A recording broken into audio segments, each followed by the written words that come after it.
कृष्णा, राधे राधे। कैसे हैं आप सब लोग? Welcome back to my YouTube channel. लोग आशा करता हूँ आप अच्छे होंगे। तो आज हम भागवत में आपको सुदामा चरित्र दिखाएंगे और श्री कृष्ण जी की 16,108 शादियाँ हुई थी। तो एक शादी हमने कल दिखा दी थी आपको, 16,107 शादी और दिखाएंगे आज। तो प्रोग्राम बहुत ही ज़बरदस्त हुआ है, आप वीडियो में लास्ट तक बने रहें। और अगर आप मेरे चैनल पर नए हैं तो मेरे वीडियो को लाइक करें, सब्सक्राइब करें, बेल आइकन दबाना ना भूलें दोस्तों, क्योंकि बेल आइकन नहीं दबाएंगे तो मेरी और वीडियो आपको दिखाई नहीं देंगी। तो आपसे हाथ जोड़ के विनती है कि वीडियो में लास्ट तक बने रहें और वीडियो जो मैंने वीडियो बनाई है इसका आनंद लें। मेरी जो मेहनत मैंने करी है, वीडियो मैं कई वीडियो बनाता नहीं हूँ, पहली बार मैं वीडियो इस तरह की बना रहा हूँ, ब्लॉग बना रहा हूँ। तो आप मेरी वीडियो में लास्ट तक बने रहें और मुझे सपोर्ट करें ताकि मैं इस तरह की वीडियो आपको और दिखाता रहूँ। तो आप सभी को जय श्री कृष्ण, राधे राधे। श्री कृष्ण जी की कृपा आप पे इस तरह बनी रहे, आपकी परिवार पे इसी तरह बनी रहे। तो चलिए वीडियो आपको दिखाते हैं कैसा रहा हमारा प्रोग्राम, हमारा जो भागवत हुई है वो आप देखिए और आनंद उठाइए। जय श्री कृष्ण, राधे राधे।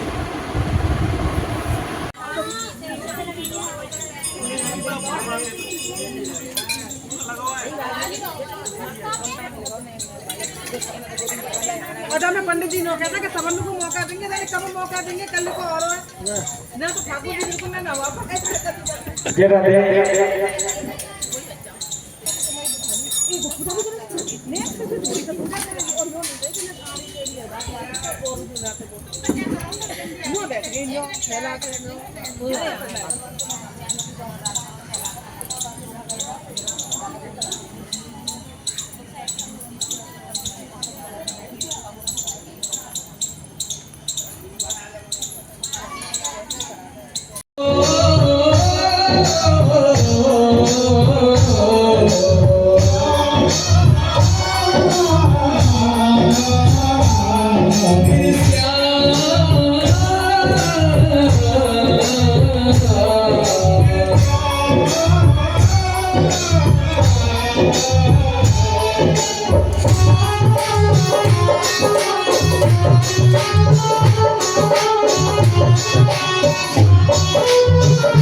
हरे हरे महादेव। सभी आरती ले और आरती के बाद व्यास पूरे भगवान की और व्यास जी की 5 परिक्रमा।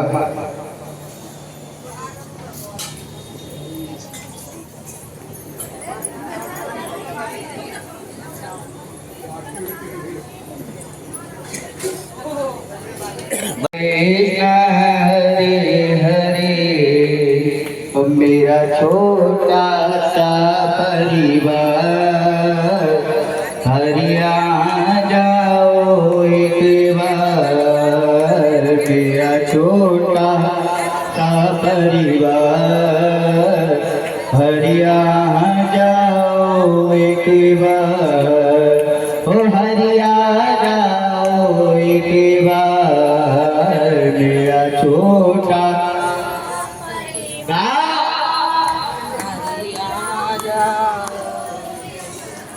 ओ मेरी अखियाँ कब से तरस रही, मेरी सावने खड़ा हूँ तेरे द्वार, हरिया जाओ एक बार, मेरा छोटा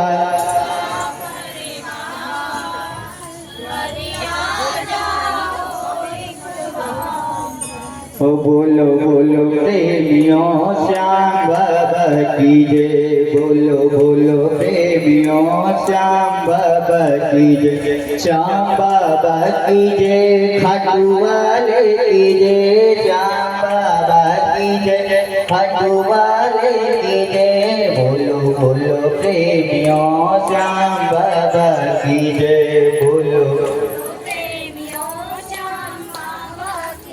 ओ श्याम बाबा की जय, राम बाबा की जय, श्याम बाबा की जय, राम बाबा की जय, लक्ष्मण भैया की जय, हनुमत भैया की जय, लक्ष्मण भैया की जय, हनुमत भैया की जय, बोलो बोलो प्रेमियों श्याम बाबा की जय, श्याम बाबा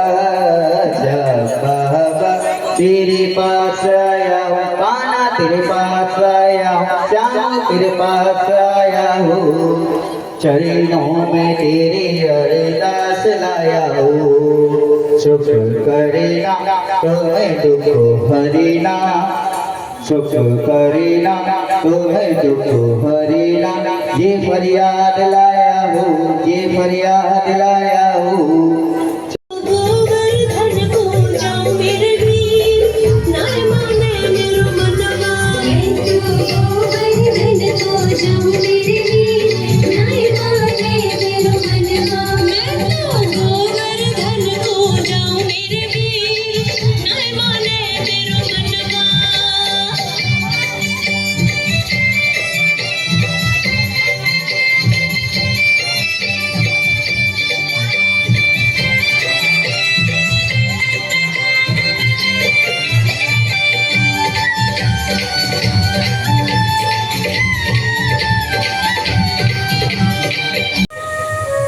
क्योंकि परमात्मा अंतर्यामी है, वो जानता है।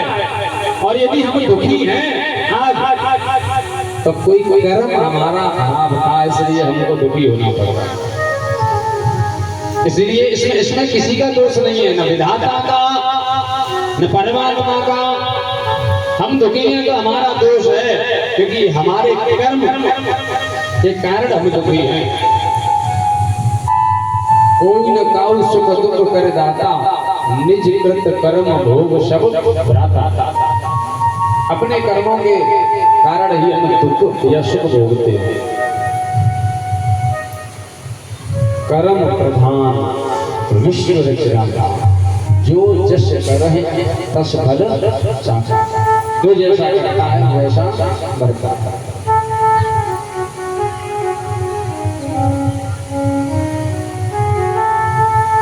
ध्यान देना,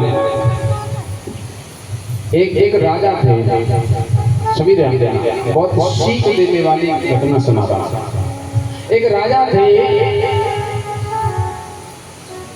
और वो राजा थोड़े अहंकारी स्वभाव के थे।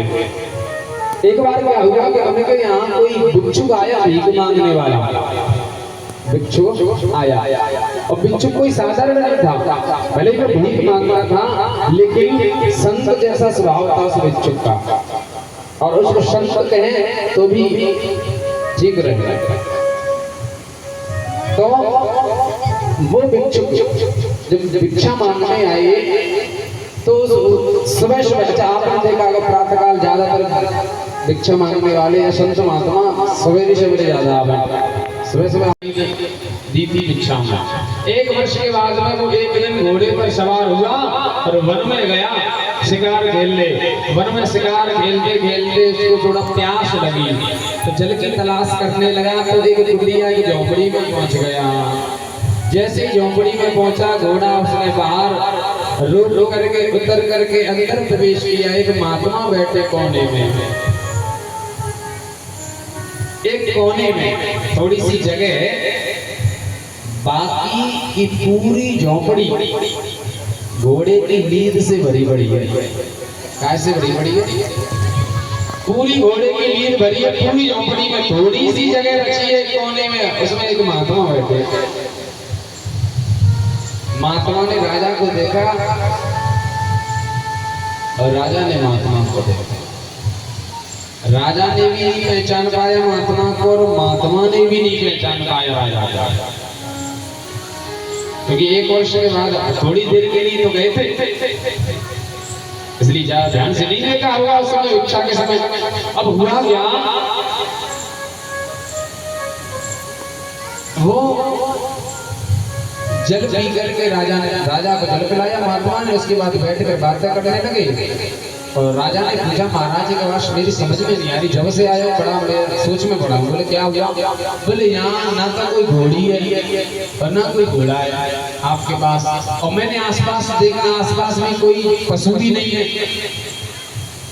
लेकिन ये आपके इस झोंपड़ी में नींद भरी पड़ी है, ये कहाँ से आई है? न घोड़ी है न घोड़ा, कहाँ से आई नींद? ये मेरी समझ में नहीं आ रहा, आप बताओ क्या रहस्य है? महात्मा ने कहा महाराज इसमें एक रहस्य तो है। बोले क्या रहस्य है? बोले 1 वर्ष पहले की बात है, लगभग 1 वर्ष पहले क्या हुआ कि मैं भिक्षा मांगने गया था, एक नगर में पहुंचा, वहां एक राजा ने मुझे और भिक्षा में लीद दी। वो लीद मैंने आकर अपनी झोपड़ी में डाल दी।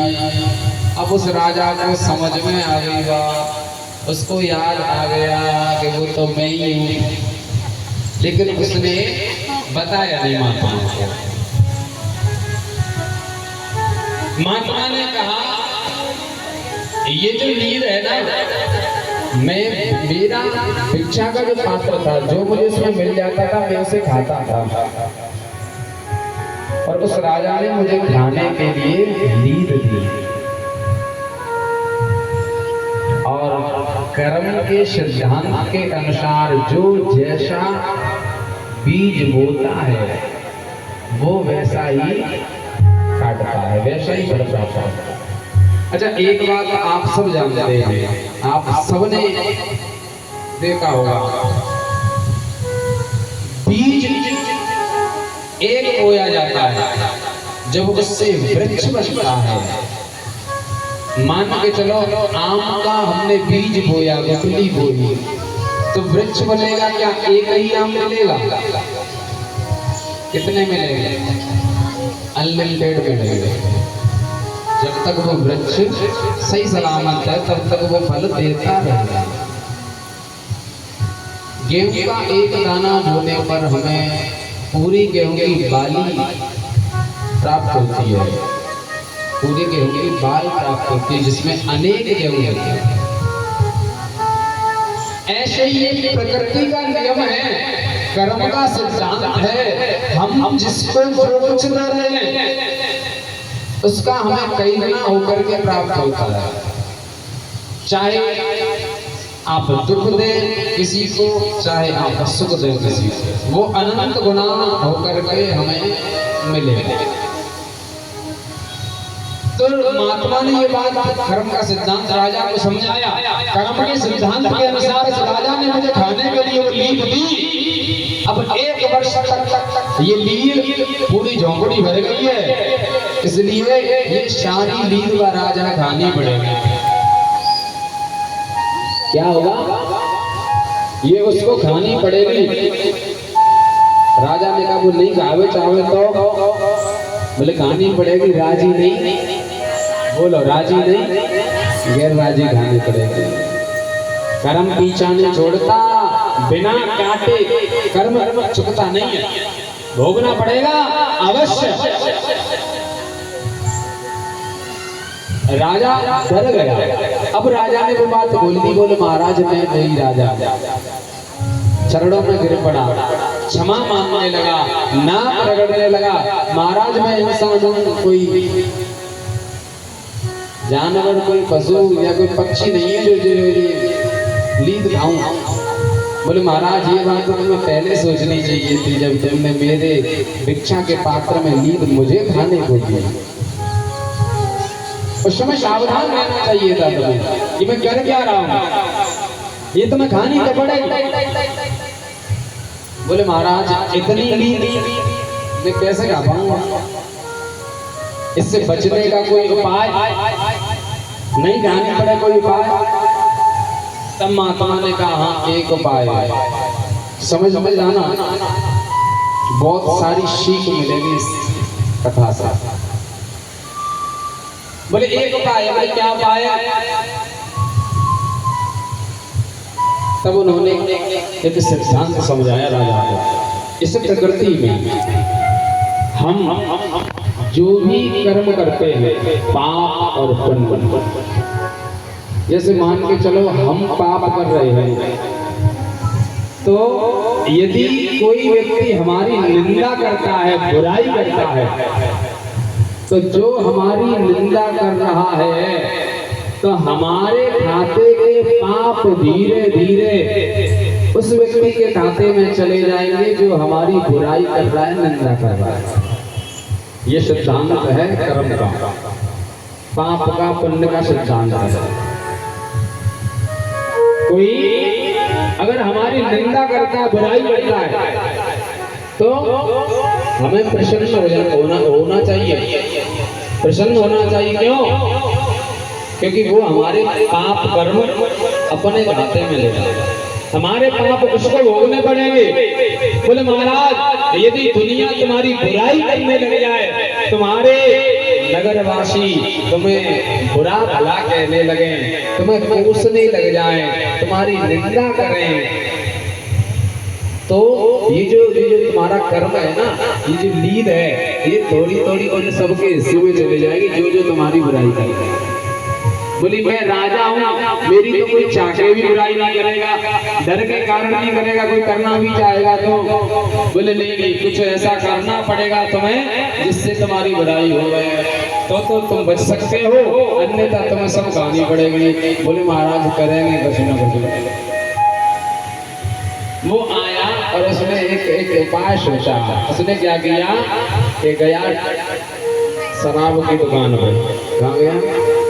शराब की दुकान। शराब की दुकान पे जाकर के 2-3 बोतल खरीद ली शराब की। बोतल खरीद करके और उसने वो बोतल वैसे ही फैला दी धरती पर फैला करके खाली बोतल लेकर के, और वो बीच चौराहे पर बैठ गया। कहाँ बैठ गया?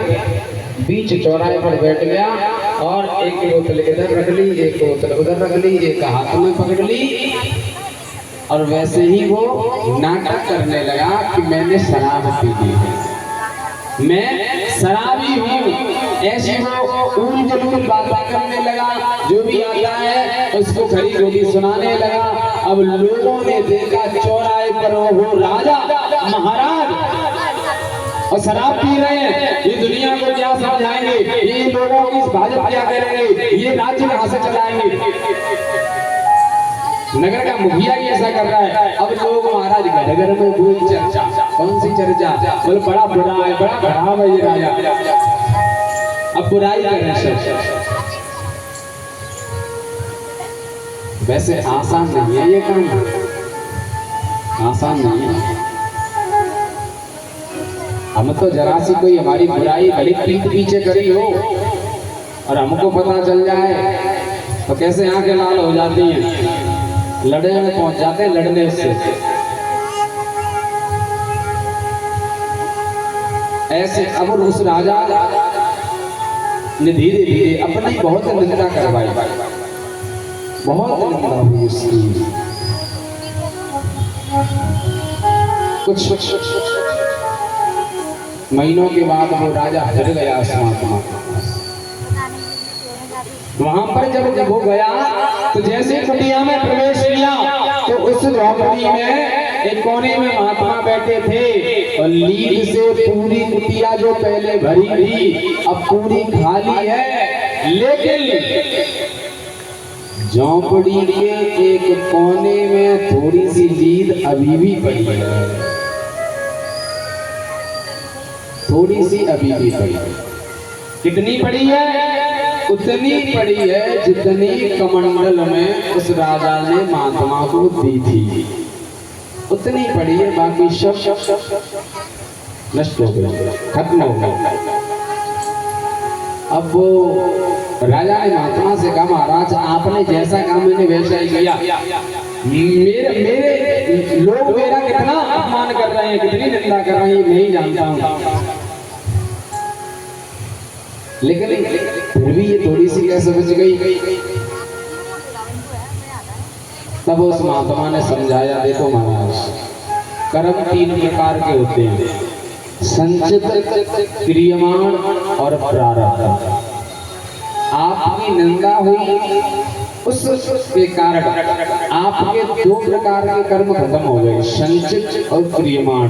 लेकिन तीसरा है प्रारब्ध।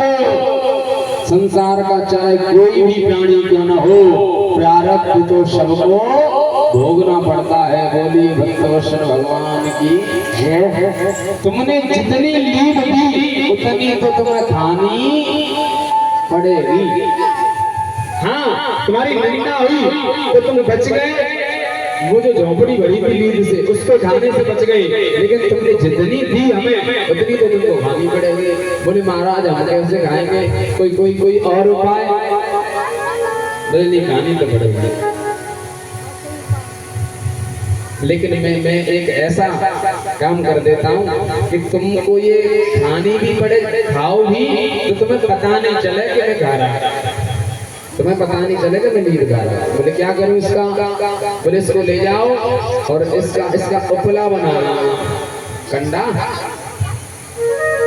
सुखाना, इसको लीड को उपला बना करके जब ये बिल्कुल सूख जाए अपने घर में रख लेना, और जब भी अपना भोजन करो तो भोजन में सब्जी में या दाल में काऊ में थोड़ी थोड़ी चुटकी डाल ली, दवाई की जैसे।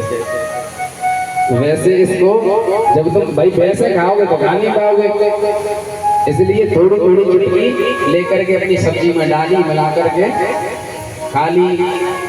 तुम ये खा भी लोगे और तुम्हें पता भी नहीं चलेगा। बोलिए भक्तवत्सल भगवान की ये।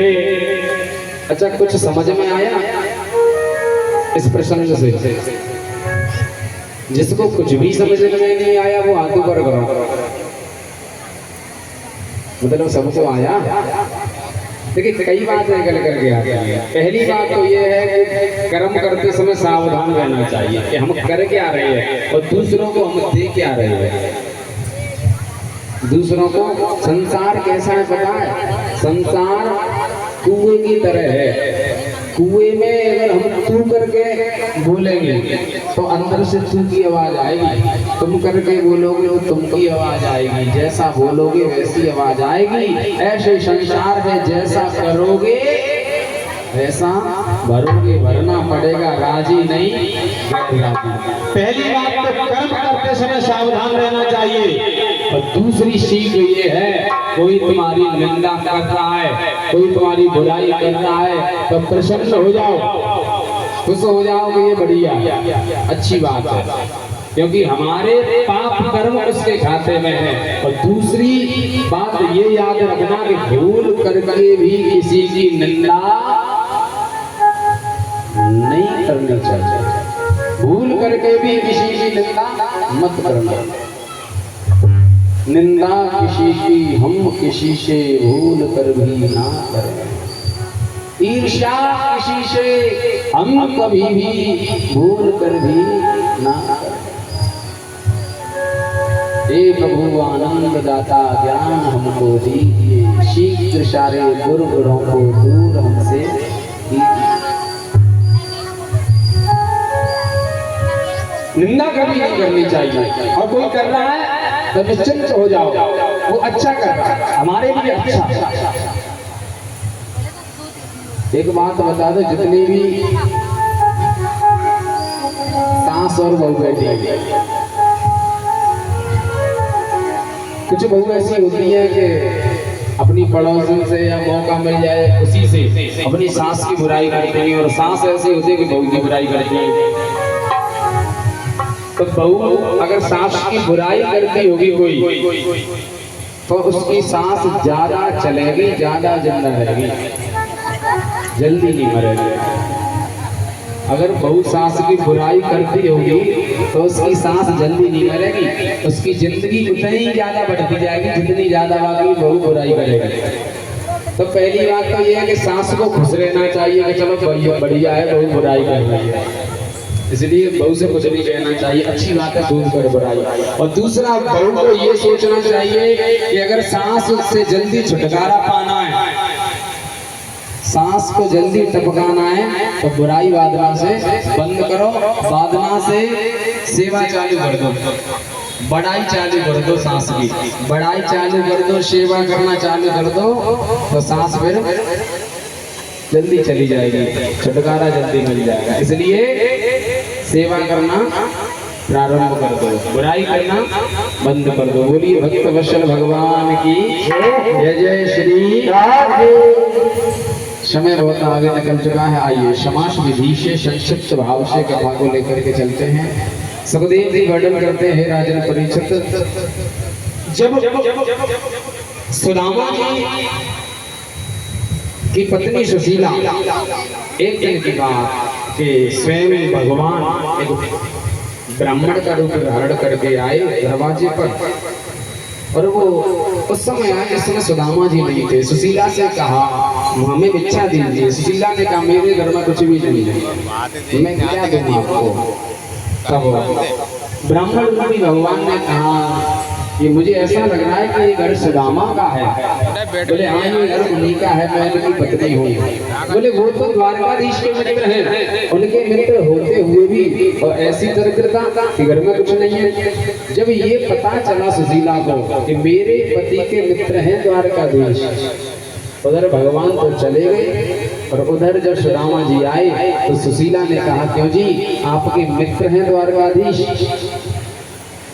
तब सुदामा जी ने कहा हाँ वो मेरे मित्र हैं, बचपन के साथ हैं। वो सारी घटना सुनाई, वो बातें बताई।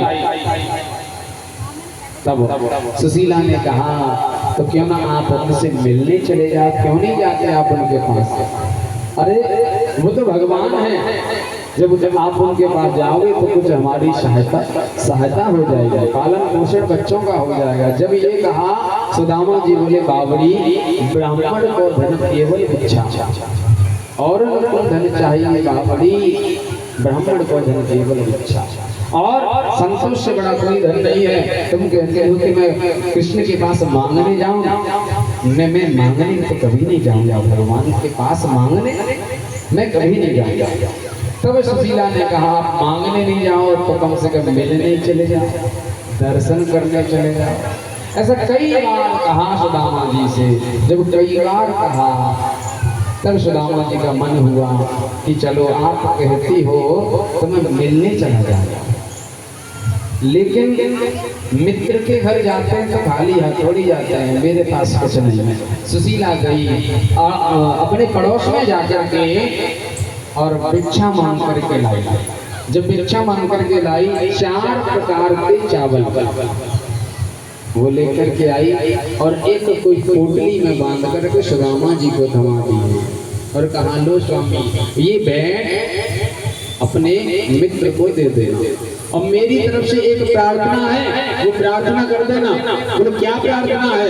प्रार्थना ये है ना, उनसे वैसे तो वो सब कुछ जानने वाले हैं, लेकिन उनसे कहना कि सुशीला ने कहा है 1 महीने में 2 एकादशी आती है, 1 महीने में 2 एकादशी आती है, और हे द्वारकाधीश तुम्हारी इतनी कृपा है कि वो एकादशी मेरे घर में रोज होती है, वो एकादशी मेरे घर में रोज होती है। इतना कह देना वो समझ जाएंगे। तो आज द्वारकाधीश से मिलने के लिए सुदामा जी वो चावल की टोकरी अपने बगल में दबाए हुए, कांख में दबाए हुए, एक लाठी का सहारा लेकर जब घर से निकले कृष्ण का नाम लेकर, हे द्वारकाधीश मैं तुमसे मिलने आया, हे कृष्ण कहते हुए आगे बढ़े। जब जब जब चले तो ना तो पैरों में कुछ है नंगे पाँव, ना ही सर ढकने के लिए कुछ है, एक धोती पहने हुए और कृष्ण का नाम लेकर चले श्याम सुंदर से, चले श्याम सुंदर से मिलने चले श्याम सुंदर से मिलने सुदामा, चले श्याम सुंदर से मिलने सुदामा, चले श्याम सुंदर से मिलने सुदामा, चले श्याम सुंदर से मिलने सुदामा।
चलते जा रहे नगरों को, गांवों को पार करते हुए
तेरी उदास लगती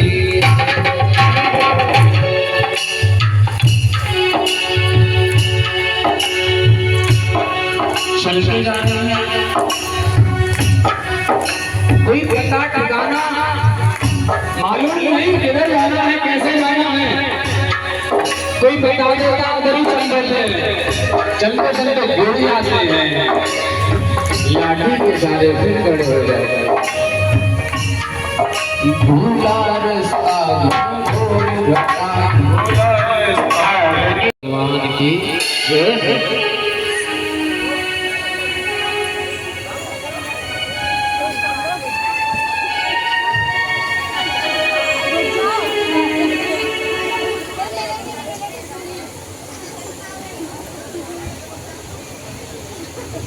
और इस रेड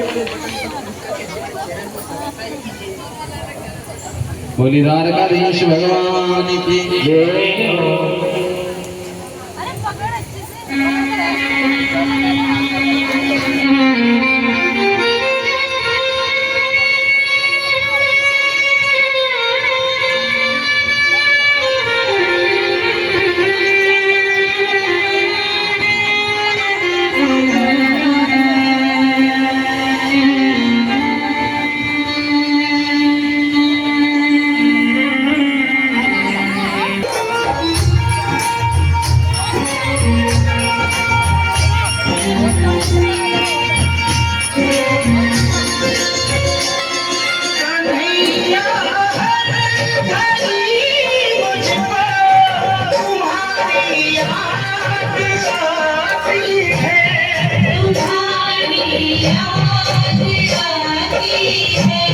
मुझे मोहन रुलाती है, तुम्हारी याद आती है।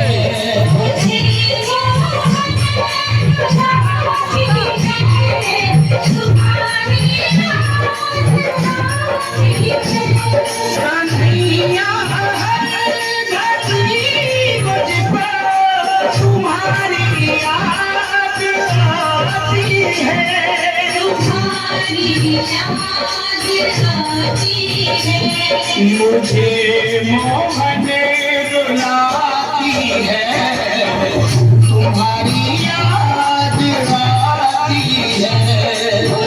तुम्हारी याद आती है।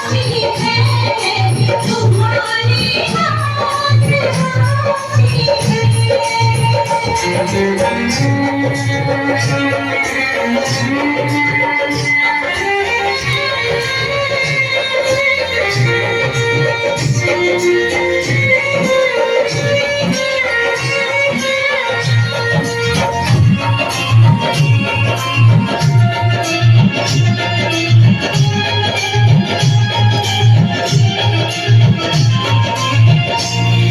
तुम्हारी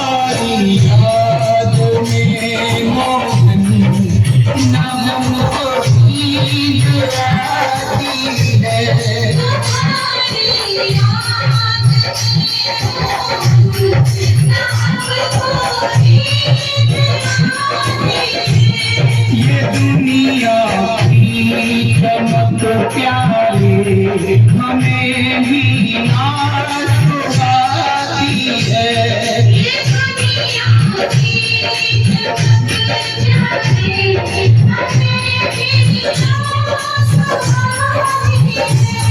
मेरे दिल से मेरे मोहन सदा इतनी आती है।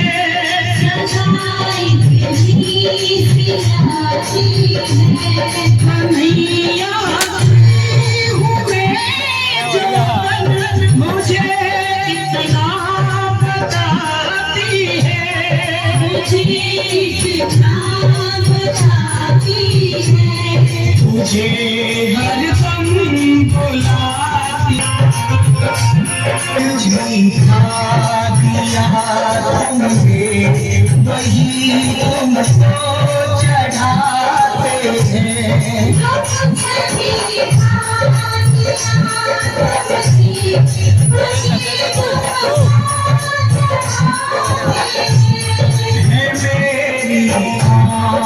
में आंसू यही तुमको दिखाते हैं।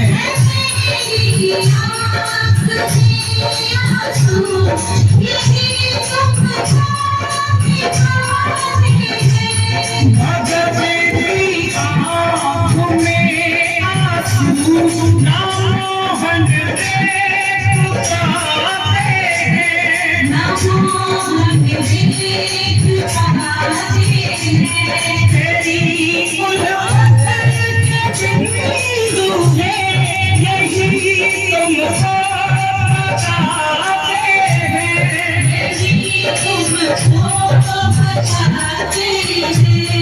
मुझे हर दम जलाती है, तुम्हारी याद आती है।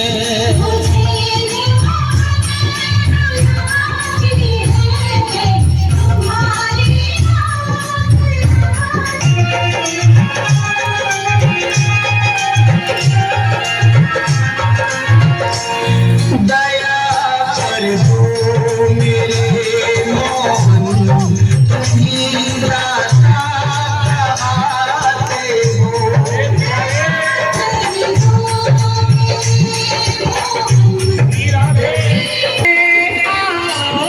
मेरे मोहन जो अब सहना पाई है।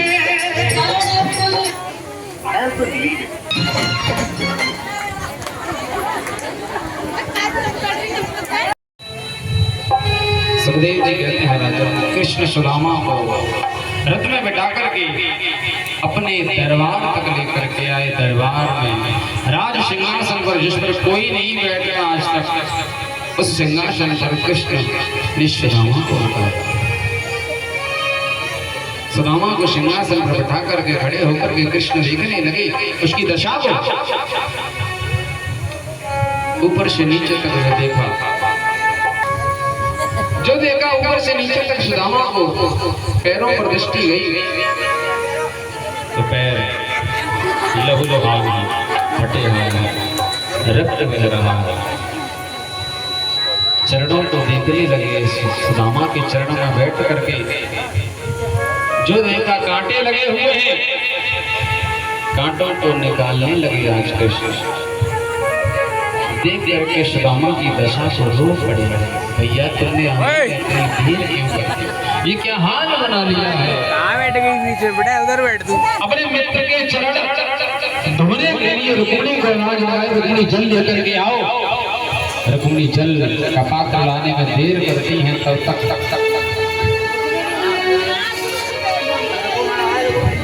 सुदामा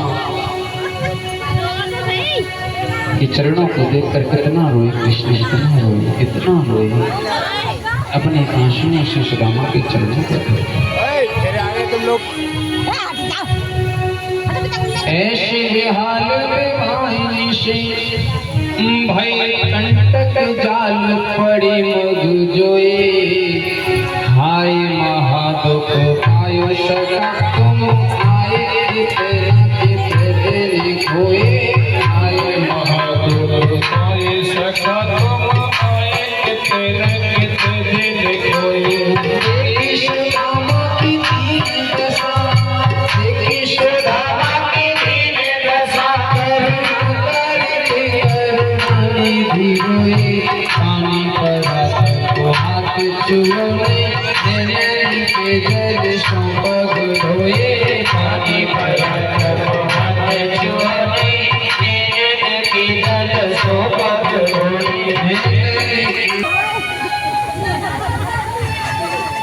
कि रोए रहे श्री कृष्ण भगवान, हालत देख सुदामा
सुदामा को स्नान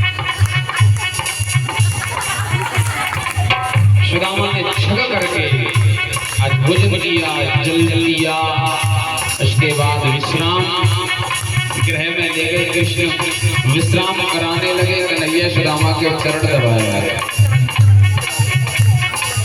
और कहा भैया कैसे हाल है, कैसे हो? सुदामा ने कहा ठीक है भैया लाला, कन्हैया तेरी कृपा है, तू बता कन्हैया तेरो कैसे हाल है? कन्हैया ने कहा ठीक है भैया तुम्हारी कृपा है। और घर में कौन कौन है? कृष्ण ने पूछा सुदामा से। सुदामा ने कहा कि मेरे घर में मेरी एक पत्नी है, मेरे बच्चे हैं। बोले अच्छा तुम्हारा ब्याह है गया? बोले हाँ भैया है। बोले तुमने हम नहीं बुलाए ब्याह में, ये गलत बात है। सुदामा ने कहा लाला तेरा कुछ पता ठिकाना हो तो बताता, तेरा कोई पता ठिकाना ही नहीं था, कहाँ रहता है? जैसे तैसे तो आया, तू बता तेरे घर में कौन कौन है? बोले एक तो मैं हूँ और बहुत सारी तुम्हारी बहू है। बोले बहुत सारी को क्या मतलब है? बोले लाला तेरा ब्याह है गए? बोला हाँ है गए। कृपा है तुम्हारी खूब है गई ब्याह पर। बोले अच्छा कितने है गए? बोले ठीक है बहुत है, क्या बताया? बोले नहीं बता कितने है गए? बोले बुलाई लेकर सब को आशीर्वाद दिलवा देते। सबरी को बुला, सबरी रानियों को बुलाया कृष्ण ने। सब आने लगी। सबसे पहले रुक्मिणी सुदामा जी के चरण को छूती है और सुदामा जी उनको आशीर्वाद देते हैं, सौभाग्यवती भव पुत्रवती भव। तो रुक्मिणी जी पैर तो सीखो। सुदामा ने आशीर्वाद दिया। सत्यभामा आई, सुदामा जी ने आशीर्वाद दिया, सौभाग्यवती भव पुत्रवती भव। जामवंती आई, कालिंदी आई, नित्यविंदा, भद्रा, सत्या, लक्ष्मणा सब छू गई। अब सुदामा जी ने सोचा हो सकता है कि जाने दशरथ ब्याह करे होंगे शायद, लेकिन दशरानी रह गई। अब फिर भी नंबर लगाए, लाइन लगी है वहाँ लाइन 11, 12, 15, 20 चरण छूती जा रही है। सुदामा जी आशीर्वाद दे रहे, सौभाग्यवती भव पुत्रवती भव। रानी रही 50। अब सुदामा कन्हैया की तरफ देखने लगे, क्यों रे क्या चक्कर है? बोले हमने तो कहा था कि बहुत सारे ही बहू है तुम्हारी। तो सुदामा जी ने सोचा हो सकता है कि 100 होंगी। अच्छा 100 है गई और संख्या आगे बढ़ गई, लाइन खत्म नहीं हो रही है। अब सुदामा जी का आशीर्वाद देते देते थूक सूखने लगा। जो कह रहे थे ना सौभाग्यवती भव पुत्रवती भव, अब सौभाग्यवती भव पुत्रवती भव में से पुत्रवती भव हट गया, खाली सौभाग्यवती भव रह गया। सौभाग्यवती भव सौभाग्यवती भव। रानी होगी 200, 500 तक पहुंच गई गाड़ी। और सुदामा जी जो हाथ उठा करके दे रहे थे ना आशीर्वाद, अब हाथ में दर्द होने लगा तो चुपचाप धर लो अपने घुटनों पे, चुपचाप बैठ गए। जैसे खेत में बुजुर्गा लगाते हैं, आपने देखे हैं तो शायद जानवरों को भगाने के लिए, ऐसे सुदामा जी बैठे मुंह लटका। अब जो आशीर्वाद दे रहे थे ना, धीरे धीरे संख्या पहुंच गई 1000 पे, 1000 रानी। लेकिन लाइन खत्म नहीं हो रही है। सौभाग्यवती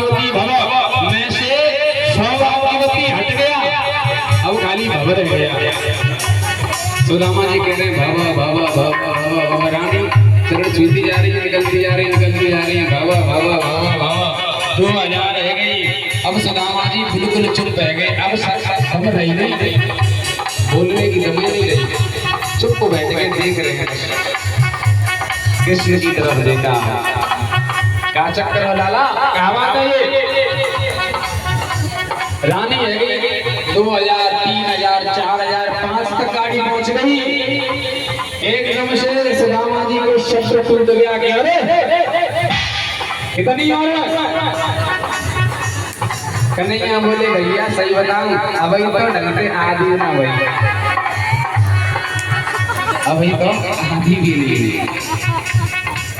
6000 7000 8000 देख रहे हैं। आंखें फटी की फटी रह गई सुदामा जी की, पलक झपकना भूल गए। हम तो एक के चक्कर में घन चक्कर बने भरे रहे।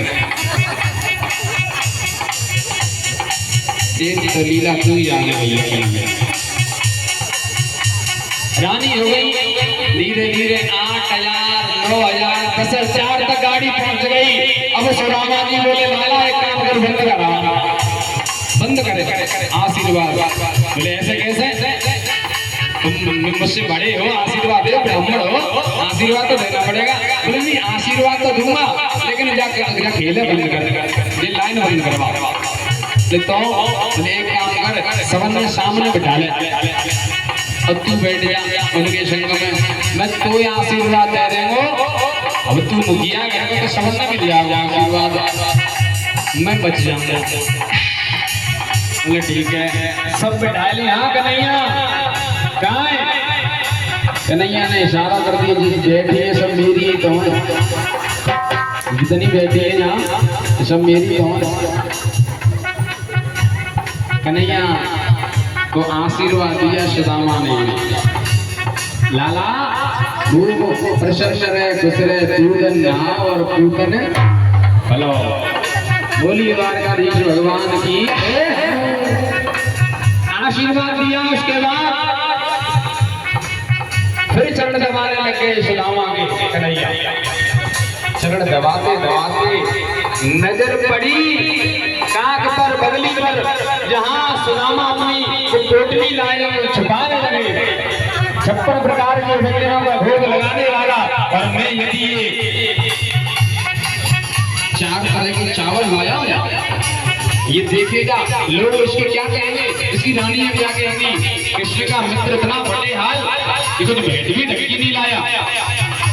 बोले भैया, कन्हैया ने कहा सुदामा भैया एक बात बताओ, तुम इतनी दूर से आए हो, भाभी ने जब तुम्हें विदा किया होगा तो ऐसा नहीं हो सकता कि मेरे लिए कुछ भेजा नहीं हो। भैया कहते मन की बात, ओ भैया कहते मन की बात, कहाँ तुम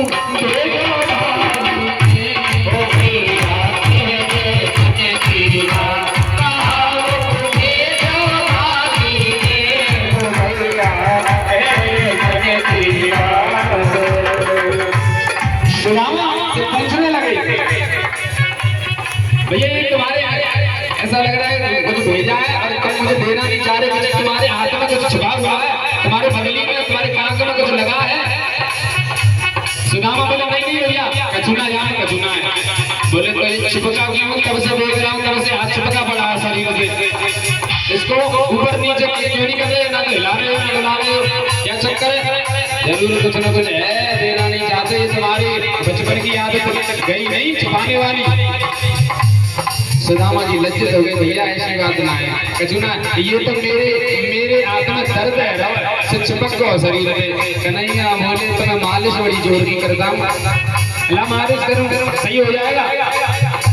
खड़े हो गए कन्हैया और आज सुदामा का वो हाथ पकड़ करके ऊपर कर दिया, पोटली नीचे गिर गई।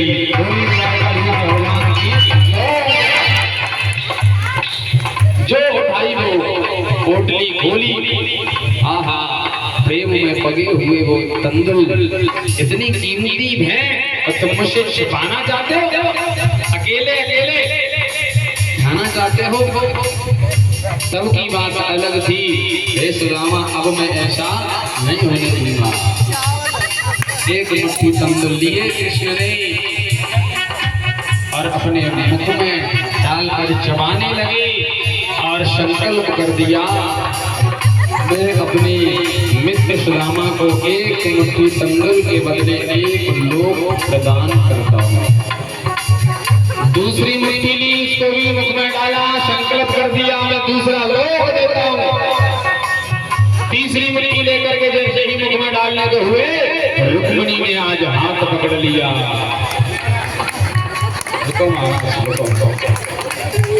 सब कुछ लुटा दोगे?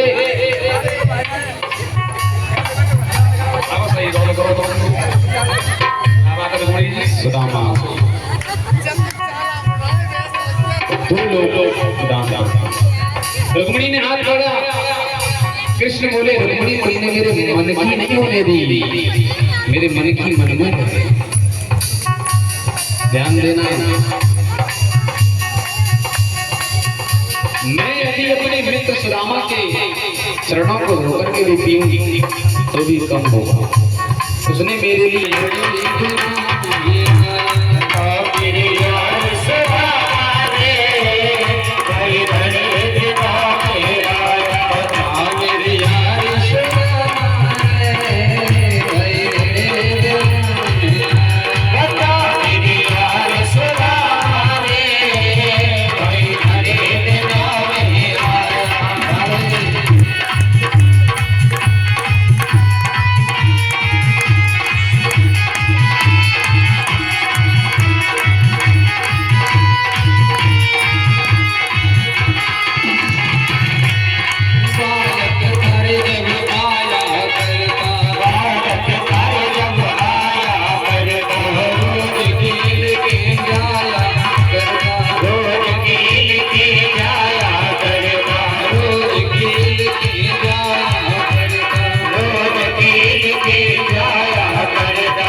बोले, भैया मैं जा रहा हूँ। सुदामा की दोनों हाथों की मुट्ठी बंधी थी। सुदामा कृष्ण की दोनों हाथों की मुट्ठी बंधी थी। सुदामा ने कृष्ण की मुट्ठी देखी तो उसको लगा कि जरूर कुछ है और विदा करेगा मुझे अभी। तो जाते जाते बोले, भैया कन्हैया मैं जा रहा हूँ। एकदम से कन्हैया ने हाथ की मुट्ठी को खोलते हुए रास्ते की तरफ इशारा कर दिया, ठीक है भैया जाओ। जो देखा सुदामा ने, बोले इसने तो कुछ नहीं दिया। फिर सोचा याद ध्यान नहीं रही होगी, याद दिलाते जाते जाते याद आ जाए तो आई जाए। एकदम सुदामा फिर बोले, कन्हैया मैं जा रहा हूँ। कन्हैया ने कहा ठीक है भैया जाओ। सुदामा फिर आगे बढ़े, फिर सोचा एक बार आखिरी बार और याद दिला दो। सुदामा भैया बोले, ओ कन्हैया मैं जा रहा हूँ। कन्हैया ने कहा ठीक है भैया जाओ। और सुनो, ना इधर जाना ना उधर जाना, बिल्कुल जाना ना आपकी शीत में।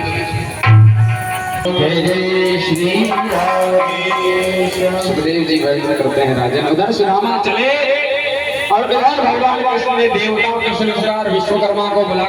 उधर भगवती रुक्मिणी भी गई लक्ष्मी रूप धारण करके और सुदामा जी की पत्नी सुशीला को यमुना का वरदान दिया, घर भंडार से भर दिया। और उधर सुदामा जब नगर में पहुंचे तो बुद्धि चकरा गई। यहाँ मेरी झोपड़ी होती थी, यहाँ मेरी गैया थी, यहाँ तो बड़े बड़े महल खड़े हैं। दुखी हो गए, लौटने लगे। तभी भवन से निकल करके सुशीला आई, चरणों में प्रणाम किया। बोले महाराज कहाँ जा रहे हैं? मैं आपकी पत्नी। जो देखा पता जब लगा सुदामा को, वहारे कन्हैया मुझे तो लगा कि तूने मुझे कुछ दिया नहीं, लेकिन तूने मुझे इतना दिया और ऐसे दिया कि मुझे पता तक नहीं चलने दिया। ध्यान देना, भगवान में और हम में यही अंतर है। जब दुनिया किसी को कुछ देती है तो दुनिया बता बता करके देती है। दुनिया वाले जब देते हैं तो बता बता करके देते हैं और दे करके 10 जगह बताते हैं। और भगवान जब देते हैं तो जिसे देते हैं उसको भी पता नहीं चलने देते। यही है। सुखदेव जी वर्णन करते हैं राजा, सुदामा जी ने वो भवन स्वीकार तो कर लिया लेकिन उसमें रहे नहीं। भवन के समक्ष एक झोंपड़ी बना करके उसमें निवास करते हैं और जीवन भर कृष्ण का भजन किया और अपने जीवन को मुक्त किया। बोलिए भक्तवत्सल भगवान की जय, द्वारकाधीश भगवान की जय हो। सुखदेव जी कहते हैं राजन, भगवान बड़े दीनबंधु दीनदर्शी, सुदामा भक्त पर बड़ी कृपा करते। खानदान के भगवान के वंशज हैं, हमसे बड़ा कौन है? हम बड़े श्रेष्ठ हैं। विकार आ गया तो भगवान ने एक लीला की। समय को देखते हुए थोड़ा सा सच्चमय ही लेकर के चलते हैं, क्योंकि कथा तो बहुत है, भगवान की कथा अनंत है, इसका कोई पार नहीं पा सकता। वर्षों तक लगे रहो, कथा पूरी नहीं होती। ज्यों केले के पात में पात पात में पात, त्यों संतन की बात में, त्यों शास्त्रों की बात में बात बात में बात। वर्णन ऐसा आता है कि भगवान कृष्ण ने दुर्वासा ऋषि के श्राप के द्वारा अपने यदुवंश का संहार करवाया। अंत में उदासीन होकर के द्वारका से निकल करके भगवान ने बगीचे में जाकर वृक्ष के नीचे पैर पर पैर रख करके बैठ गए। उधर एक जरा नाम का बहेलिया आया और दुर्वासा ऋषि के श्राप के द्वारा भगवान श्री कृष्ण ने उस जरा नाम के बहेलिए के द्वारा पैर में बाण लगने का बहाना लेकर अपने श्री विग्रह को समेटा, अपनी बेला को समेटा। देवताओं ने आकर स्तुति की, धर्म ने आकर के कहा प्रभु आप जा रहे हो, हम किसके सहारे रहे? उद्धव जी आए, रोने लगे, आप हमें छोड़ करके जा रहे हो, हम कहाँ रहेंगे, हमारा क्या होगा? तब भगवान ने उद्धव जी से कहा, हे हो उद्धव जी, तुम चिंता न करो, मेरे जाने के बाद ये जो धर्म है, ये धर्म पांडवों की शरण में रहेगा और पांडवों के जाने के बाद धर्म राजा परीक्षित की शरण में रहेगा। भागवत में प्रविष्ट हो जाएगा। कहाँ प्रविष्ट हो जाएगा? भागवत में प्रविष्ट हो जाएगा धर्म। कहने का भाव ये है, भागवत की कथा, श्रीमद् भागवत महापुराण ग्रंथ धर्म की रक्षा करेगा। इसकी रक्षा करेगा धर्म की, भागवत ग्रंथ। और जहाँ जहाँ भागवत की कथा होती है, धार्मिक अनुष्ठान होता है, इस कथा के माध्यम से धर्म की रक्षा होती है। और ध्यान देना, जो धर्म की रक्षा करता है, धर्म उसकी रक्षा करता है। हम सबको जहाँ भी धर्म की रक्षा करने के लिए ऐसे आयोजन होते हों, हो रहे हों, तो उनमें हमें जाकर के भाग लेना चाहिए, क्योंकि हम सनातन धर्मी हैं, सनातनी हैं। हमारा कर्तव्य बनता है, ड्यूटी बनती है अपने धर्म की रक्षा करना। धर्म की रक्षा हम करेंगे तो धर्म छतरी के समान हमारी रक्षा करेगा हर प्रकार से। तो जहाँ जहाँ भागवत की कथा होती है, वहाँ धर्म की रक्षा होती है। सुखदेव जी वर्णन करते हैं, राजन, मैंने आपको श्रीमद् भागवत महापुराण की कथा श्रवण कराई और आज सुनाते सुनाते 7 दिन हो गए पूरे। और वहां पर कथा ऐसे नहीं चली कि यहाँ 3-4 घंटा चली, बस ऐसे कथा नहीं चली। वहां तो निरंतर कथा हुई, निरंतर। और जब निरंतर कथा हुई, न भूख न प्यास कोई विकार। अंत तो बच्चा परीक्षक जी से प्रश्न किया। अब तक परीक्षक जी प्रश्न कर रहे हैं और सुखदेव जी जवाब दे रहे थे। अब सुखदेव जी ने प्रश्न किया, हे भक्त, हे भक्त, हे परीक्षक, ये बताओ अब तुम्हें कैसा प्रतीत होता है, कैसा भाव आ रहा है मन में कथा श्रवण करके। परीक्षक जी ने बड़ा सुंदर जवाब दिया, हाथ जोड़ करके बोले, गुरुदेव 7 दिन पहले मुझे ये डर था कि तक्षक आएगा मुझे डसेगा। अब मुझे वो डर नहीं है, क्योंकि मैंने समझ लिया है अहम ब्रह्मास्मि, मैं ब्रह्म स्वरूप हूँ, मैं शरीर नहीं, मैं आत्मा स्वरूप में आत्मा हूँ। आत्मा परमात्मा का स्वरूप है। तक्षक अगर आएगा भी, डसेगा भी, तो वो मेरे शरीर को डसेगा, मुझ तक नहीं पहुंच पाएगा, क्योंकि आत्मा न तो जन्म लेती है और न मरती है, और मैं आत्मा हूं। अब मुझे आवाज हो गया, हम ब्रह्मास्मि, मैं तो अजर अमर अविनाशी आत्मा हूँ। नैनम छिन्दन्ति शस्त्राणि नैनम दहति पावकः न चैनम क्लेदयति चापो न शोषयति मारुतः। मेरे अंदर कोई विकार नहीं है, विकार है शरीर के अंदर, बीमारी होती है शरीर के अंदर, सुख और दुख होता है शरीर को, आत्मा में कोई विकार नहीं है। लेकिन हम जब अपने को शरीर मान लेते हैं और शरीर के दुख को अपना दुख समझ लेते हैं, तब दुखी होने लग जाते हैं।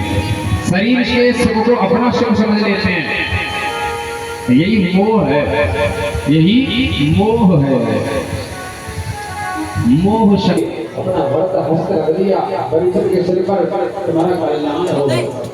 अब तुम्हें मृत्यु नहीं मार सकती, ये भागवत मरना सिखाती है। जैसे परीक्षक जी सीख रहे और कह रहे हैं कि अब मुझे मौत नहीं मार सकती, मौत मार रही शरीर को, और हम शरीर नहीं है। जब हाथ में दर्द हो तो क्या कहते हैं कि मेरे हाथ में दर्द हो रहा है, ये मेरा हाथ है, तो ये कहता है कि मैं हाथ हूँ। यही तो कहते हैं मेरा पेट है, ये नहीं कहते कि मैं ही पेट हूँ। ये कहते हैं कि मेरी बुद्धि है, ये नहीं कहते कि मैं बुद्धि हूँ। ये कहते हैं मेरा शरीर है, मेरे शरीर में दर्द हो रहा है, दर्द होने लगा तो क्या कहते हैं मेरी है, तो कोई आज गया कोई करने जाएगा तो वक्त नहीं घेरा घंटी परीक्षक जी को आशीर्वाद दिया, सुखदेव जी का पूजन किया। आपने गुरुदेव मुझे आपने ज्ञान प्रदान किया, मैं आपको वैसे कुछ नहीं दे सकता, लेकिन अपने भाव को आपको कर सकता। प्रणाम किया, प्रणव किया और पूजन किया। वहाँ से प्रस्थान कर जाते हैं, परीक्षित देवताओं का पूजन करते हैं। वो पुष्प राजा परीक्षित के हाथ में पहुँचता है, उससे वो देवताओं को अर्पण करते, भगवान को अर्पण करने के बाद उसी पुष्प को उठाकर के सूंघने लग जाते हैं, भगवान का प्रसाद समझकर। जैसे ही सूंघते हैं उसमें बैठे हुए श्री की प्रेरणा से परीक्षित के नाम में वंश मार 500 और राजा प्रधान हो जाते हैं। धीरे आकाश से विमान करके आकाश स्वरूप होकर उस विमान में बैठकर भगवान के परम धाम को प्रस्थान करते हैं, मुक्त हो जाता है। वही बात ऐसी सोचा है। 7 दिन तक बस आपसे एक ही प्रार्थना है, अंत में जाने अनजाने में हमसे कोई भी भूल हो गई हो, कोई भी गलती हो गई हो हमसे या साथियों से, तो अपना बेटा समझकर, अपना भाई समझकर क्षमा करेंगे। इस कथा में कई प्रकार की बातें, कुछ बातें ऐसी भी निकल जाती हैं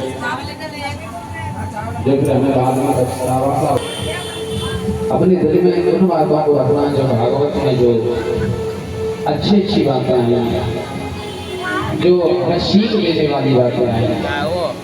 उन बातों को आप भगवान की तरफ से आया हुआ समझकर ग्रहण करना, मेरी तरफ से आया हुआ समझ कर नहीं, क्योंकि मेरी तरफ से तो पूरा करकट ही आ सकता है, जो कि हो सकता है आपको बुरा लग गया होगा।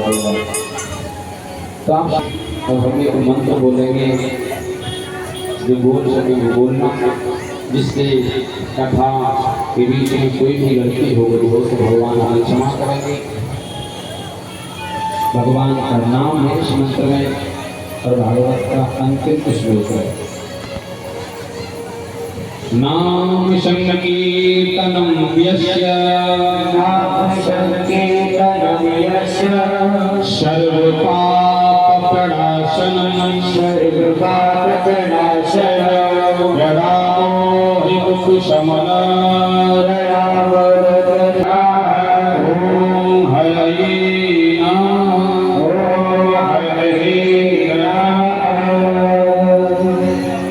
परिचय जी से निवेदन है, आप खड़े होकर के आएंगे मंच पर, ठाकुर जी का पूजन करेंगे, भागवत तो आप भी उस दृश्य को अवश्य देखें जिससे आपके पापों का क्षय हो। परमात्मा से मेरी प्रार्थना है, व्यासपीठ से कामना है, आप सब करता हूँ, आप सब पर परमात्मा अपनी कृपा बनाए रखें, आपको भक्ति के मार्ग पर लगाए रखें और आप हमेशा प्रसन्न और सुखी बने रहें, आपका कल्याण हो। बोली भागवत महापुराण की जय। अंत में एक ही बात, तारों को आंखों में महफूज रखना, बहुत देर तक रात ही रात होगी। तारों को आंखों में महफूज रखना, बहुत देर तक रात ही रात होगी। हम भी मुसाफिर और तुम भी मुसाफिर, किसी मोड़ पर फिर मुलाकात। बड़ा टूटा जान से नगर के वासी सदा खुश रहना। कपिला नगर के वासी सदा खुश रहना। गलती हुई हो हमसे माफ कर देना। आत्मा की बात तुमको बतला रहे, हम ब्रजवासी अपने घर जा रहे हैं। हम ब्रजवासी अपने घर जा रहे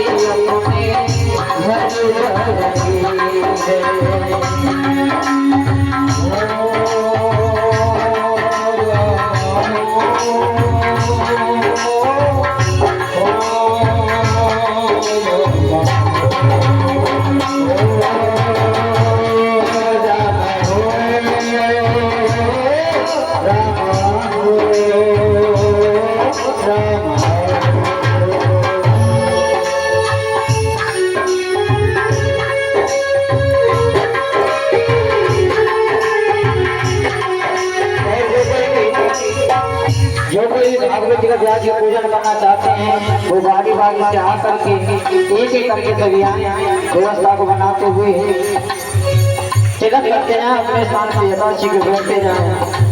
भले हमारे कितने सो गए, भले हमारे कितने सो गए, ऐसा न भाग देखा किसी के ऐसा न भाग देखा किसी के भले हमारे कितने सो गए, भले हमारे हैं कितने सो गए, ऐसा न भाग देखा किसी के ऐसा न भाग देखा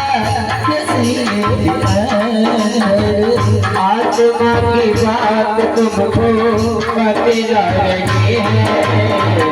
हम ब्रजवासी घर जा रहे हैं, हम ब्रजवासी अपने घर जा रहे हैं।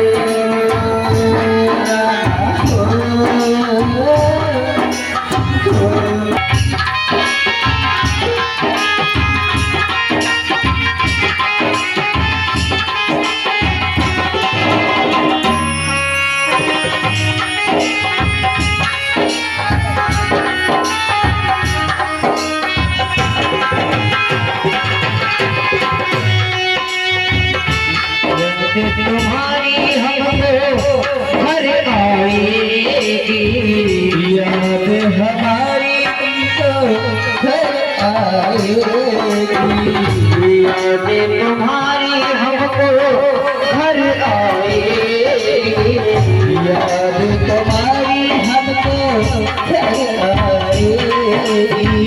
प्यार मिलाता इतना तरसाएगी, प्यार मिलता इतना तरसाएगी।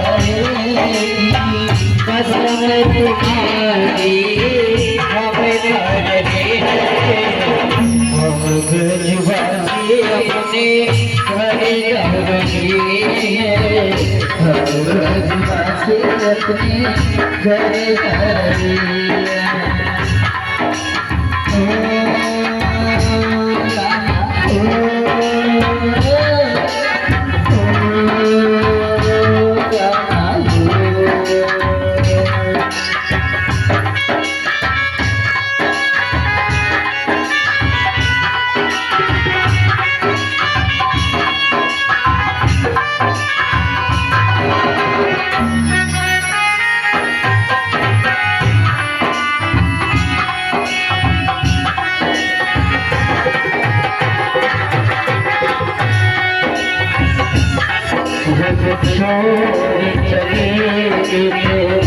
नजरी को याद आए कभी बातें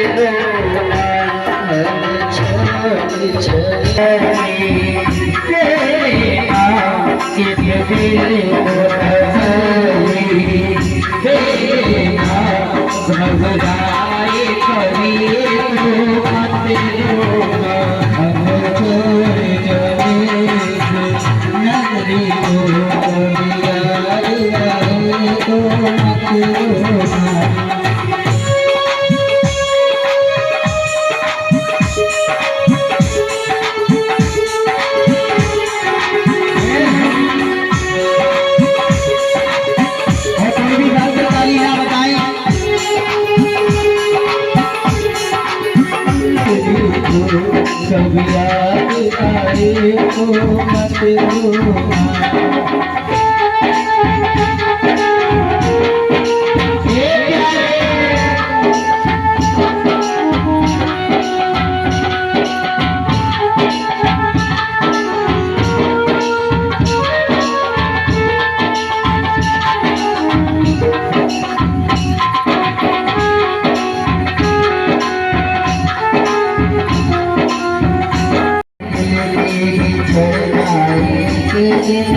तेरी बनाई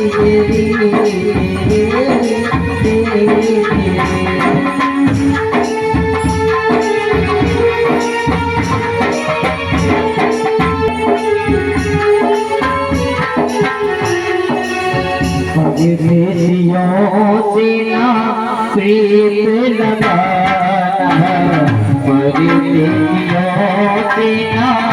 प्रीत लगा आरती गाओ प्यारे बेटे को बचाओ तेरी आरती गाओ श्याम सुंदर तेरी आरती गाओ। और मुकुट प्रभु से सुख सोहे तिवारी में तेरी आरती गाओ और मुकुट प्रभु से सुख सोहे और मुकुट प्रभु की सुख सोहे प्यारे मन से मेरा मन मोहे प्यारे मन की मेरा मन सोहे प्यारे मन से मेरा मन मोहे प्यारे मन की मेरा मन सोहे या मन से मैं तो बल बल जाऊं तेरी बारी तेरी आरती गाओ चरणों से तेरी प्यारी चरणों से तेरी मधुर प्यारी इसमें सारी दुनिया तारी जगे सारी दुनिया तारी उन चरणों को शीश नवाओ शीश बातिया तेरी आरती गाओ तेरे घर तेरी आरती गाओ आगे में हरि तेरी आरती गाओ व्यासदास जी के नाते आप हो व्यासदास जी के नाम आप हो मेरे मोहन जीवन धन हो मेरे मोहन जीवन धन हो हरि चरण में मन लगाओ हे गिरधर तेरी आरती गाओ आरती गाओ प्रभु तुमको लगाओ श्यामचंद्र तेरी आरती गाओ स्वामी श्री हरिदास जी प्यारे स्वामी तेरे हरिदास के पास तुम्हारी ललता के साचा सब सखिया प्यारी सब सखिया प्यारी वास सदा वृंदावन छाओ तेरे लाला तेरी आरती गाओ अल्लाह के भैया तेरी आरती गाओ नाच गैया तेरी आरती गाओ गाय चरैया तेरी आरती गाओ कुमारी कन्हैया तेरी आरती गाओ कलयुग लाला तेरी आरती गाओ चुरैया तेरी आरती गाओ गोरी गौरव करुणावतारम संसार सारम तुझे हारम सदा वसंतम हृदयारविंदे हरि सर्वम नमामि त्वमेव माता चक्षा त्वमेव त्वमेव माता चक्षा त्वमेव त्वमेव विद्या त्वमेव आरती बिहारी तेरी आरती गाओ तेरी आरती गाओ हरे राम राम राम हरे हरे हरे हरे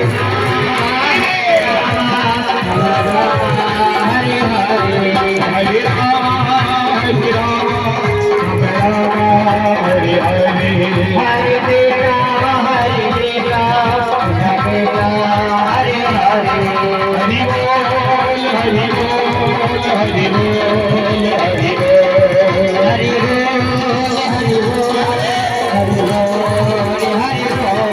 हरि बोल हरि बोल हरि बोल हरि बोल हरि हरि हरि हरि हरि बोल हरि बोल हरि बोल हरि बोल हरि बोल हरि बोल हरि बोल हरि बोल हरि बोल हरि बोल हरि बोल हरि बोल हरि बोल हरि बोल हरि बोल हरे राम राम राम हरे हरे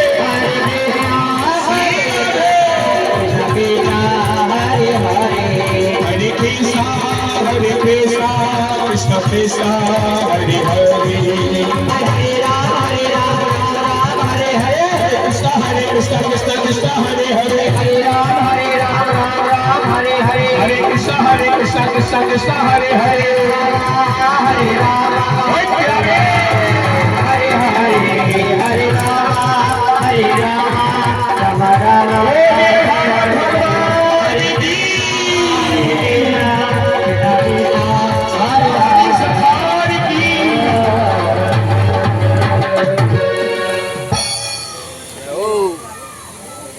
भोग ले लीजिए रसिया देवी भजन रसिया रुच रुच मोहन जनाओ रसिया पूरन आखिल मुकर बज बिड़े मोरन जय गो नर नर चारद शाम श्याम रसिया रसिया रुच रुचि होगी लगाओ रसिया रसिया मेरे मन रसिया रुच रुचि होगी लगाओ रसिया मिलने के बेर सुदाम के मंगल मिलने के बेर सुदाम के मंगल प्रेम से भोग लगाओ रसिया लगाओ रसिया रुचि रुचि होगी लगाओ रसिया मेरे रसिया मेरे मन रसिया रुचि रुचि होगी लगाओ रसिया दुर्योधन की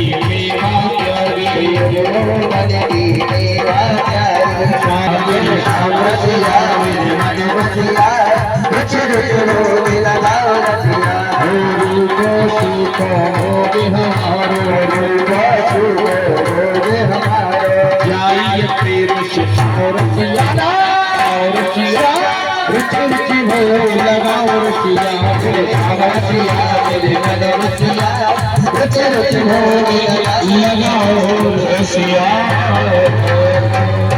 तदीयं वस्तु गोविंद तदेव सर्वैराय शम्मुखे भूत्वा प्रसीदः परमेश्वरः नैवेद्यं निवेदयामि नैवेद्यान्ते आचमनीयं जलं समर्पयामि प्रार्थना पूर्वक नमस्कारः करिष्यामि सभी पुष्पांजलि के लिए पुष्प ले लीजिए हरि ओम महाजगने जगन्नाथ जन्म देवतानि धर्माणि भगवान्याशं महादेवनाकं महिमानि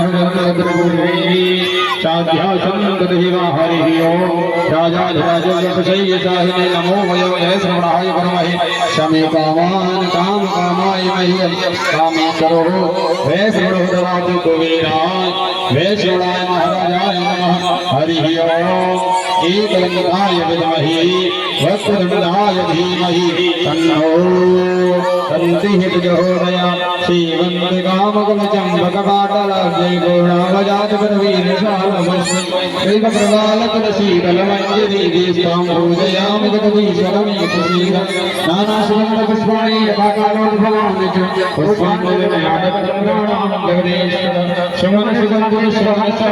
सुमनसुगन्धिश्वरः पुष्पाञ्जलि अर्घ्यकरदेव करो स्वीकारो पुष्पाञ्जलि समर्पयामि बोलिए भक्तवत्सल भगवान की राधा रानी सरकार की नगर देवता की भागवत महापुराण की शंकर भगवान के हनुमान जी महाराज के हमारी मैया के सावर मैया के सदगुरुदेव भगवान के सभी देवी देवताओं के सभी देवी देवताओं के धर्म की अधर्म का प्राणियों में विश्व का गौ माता की गौ हत्या सत्य सनातन धर्म की संत समाज की जय राधे जय राधे